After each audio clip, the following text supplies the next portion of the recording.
ओम शांति। जैसे जनवरी मास आता है तो हमें बाबा की यादें और बाबा की विशेषताएं हमारे स्मृति पलट पर छा जाती हैं। बाबा के अंदर अथकपना भी था तो साथ साथ बाबा निद्राजित भी थे। कोई भी स्थूल कार्य करना होता है तो उसके लिए हार्डवर्क बने और साथ साथ मन की स्थिति को भी हार्ड बनाया। इन बातों का ध्यान रखते हुए अथक, अटल और अटूट इन बातों को अपने जीवन में धारण कर बाबा अज्ञान निद्रा से, आलस्य और अलबेलेपन से निद्राजित बने।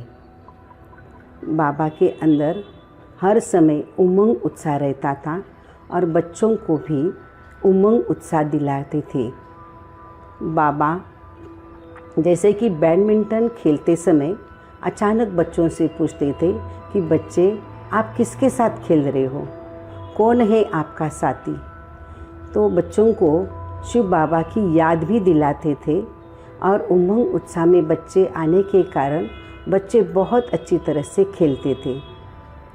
बाबा फिर कहते थे कि लौकिक पढ़ाई पढ़ते समय किसी को चिंता होती है तो चिंता के कारण उसकी नींद फिट जाती है और नींद फिटते हुए वो पढ़ाई पढ़ता है और पढ़ाई पढ़ने के साथ वो पास हो जाता है।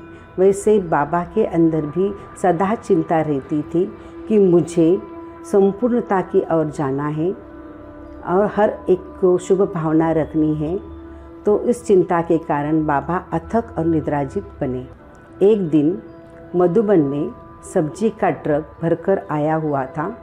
दोपहर का समय होने के कारण भाई बहनें वहाँ से भोजन करके विश्राम करने चले गए थे। तो बूढ़ी दादी ने देखा कि कोई भाई बहनें नहीं हैं। वो बाबा के पास गए और बाबा को उन्होंने कहा कि सब्जी उतारने के लिए भाई बहन नहीं हैं, सब विश्राम करने के लिए गए। बाबा ने कहा ठीक है बच्चे, कोई बात नहीं, बाबा खुद आएगा। और बाबा वहाँ पे जाकर बाबा सब्जी उतारने लगे। यह बात हर एक बच्चे को मालूम पड़ गई तो बच्चे वहाँ पे आ गए। उन्होंने देखा कि बाबा सब्जी उतार रहे हैं तो सभी के सहयोग से घंटों का कार्य जो था वो थोड़े समय में ही पूरा हो गया।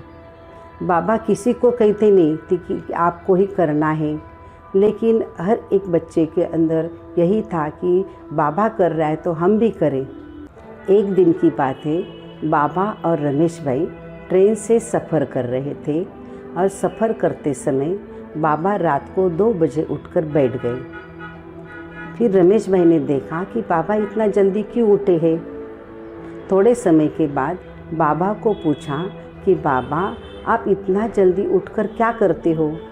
तो बाबा ने कहा मेरे बिछड़े हुए बच्चों का मैं आह्वान करता हूँ और उनके अंदर में प्रकाश भरता हूँ। तो ऐसे बांदलियाँ भी जो थी वो भी बाबा को पुकारती थी तो उनको भी वाइब्रेशन देते थे। साथ साथ बाबा प्रकृति को भी वाइब्रेशन देते थे। इस तरह से बाबा अथक और निद्राजितपन का एग्जाम्पल बने। बाबा के अंदर इतनी लगन की अग्नि प्रज्वलित कर बाबा पास विद ऑनर बनकर ही दिखाया। उन्नति का ख्याल करते थे लेकिन साथ साथ प्रैक्टिकल में उसको भी बाबा दृढ़तापूर्वक करते थे। आराम से डनलप की तकिया छोड़ बाबा ने मैं कर्म जो करूँगा मुझे देखकर और करेंगे यह स्लोगन पक्का कर दिया। साथ साथ बाबा हर एक आत्मा को जागती ज्योत की तरह उसके अंदर शक्ति भरते थे, किरणें फैलाते थे। तो इस तरह से बाबा अथक और निद्राजित बन गए।